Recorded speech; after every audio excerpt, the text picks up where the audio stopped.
Put the thread on the thread stand. From the back of the thread stand, push your thread through the eyelet. Go into the bottom hole of the thread guide. Bring your thread up and around and into the tension discs. Go straight into the thread guide.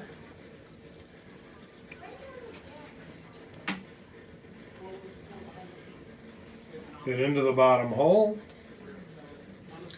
Then straight down. Pull your thread through the tension disc.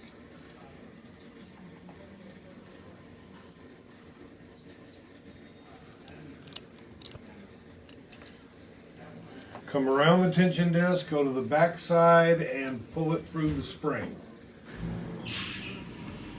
Follow your thread guides on up.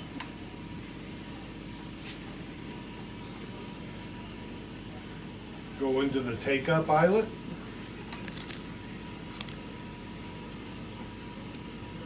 Come down through the thread guide on the other side. Down to the needle bar thread guide.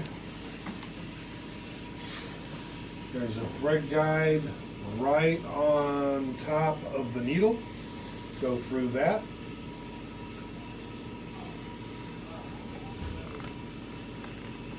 Position your needle and thread the needle from left to right.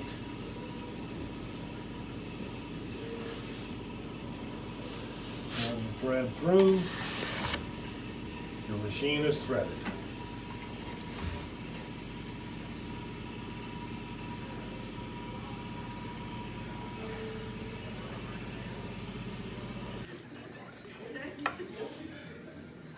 Take your bobbin and insert it into the bobbin case.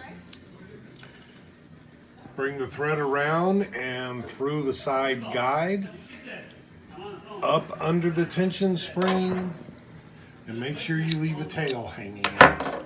It's not possible. We drilled the hole ourselves. And we've been doing this for a long time. Tilt your head back. Insert the bobbin case into the hook basket. Push, it will click into place. The bobbin is ready to go.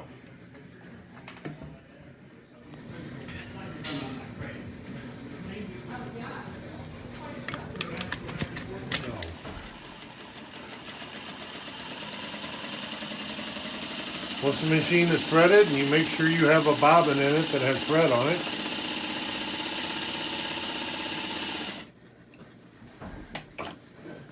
You can run the machine.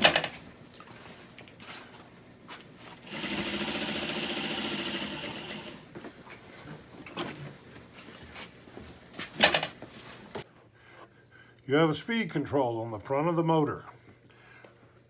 When the knob is turned all the way counterclockwise and you cannot turn it anymore, that is as fast as the machine will go. As you start to turn it clockwise, like you're turning up a volume control, you're going to hear a click. And as you continue to turn, your motor will slow down. When you turn it all the way clockwise and can't turn it anymore, your motor will not run. The best way to set the machine when you first get it is turn it till the motor is not running and start backing it up with your foot on the pedal. The machine will slowly start to turn, and as it turns, turn it up till you're comfortable with the speed and just leave it there. As you become more comfortable with the machine, you can turn it more counterclockwise to get more speed out of it. When you hear the click, that's as fast as it'll go. This knob here on the right hand of the machine controls your stitch length. There's a little dot right above the center of this knob that corresponds to these numbers. As you turn the knob to a smaller number lining up with your indicator, your stitch length is going to get shorter. As you turn toward a larger number, your stitch length will lengthen out. Below that, on this lever right here, this controls your back tack. As you're sewing, when you push this lever down, it is going to back your fabric up but still stitch. Normally what you would do is you would sew about 4 stitches, push the lever down, sew about 4 stitches again, backing up, then let go and sew your length. What that's going to do is lock your stitch in at the beginning, and if you do the same thing at the end of your run, it'll lock your stitch in at the end.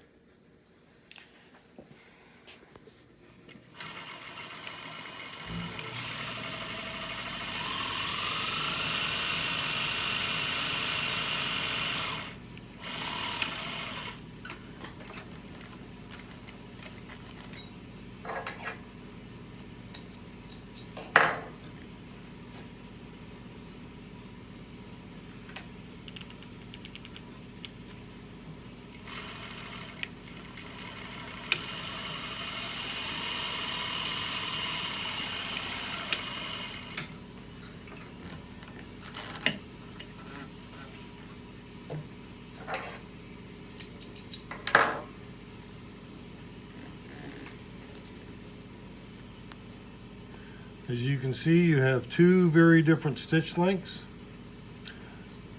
Smaller stitch length here, longer stitch length here. Thanks for watching this cutsew.com video on how to assemble your Juki DDL 8700. Subscribe to our YouTube channel now and make sure to catch all our videos.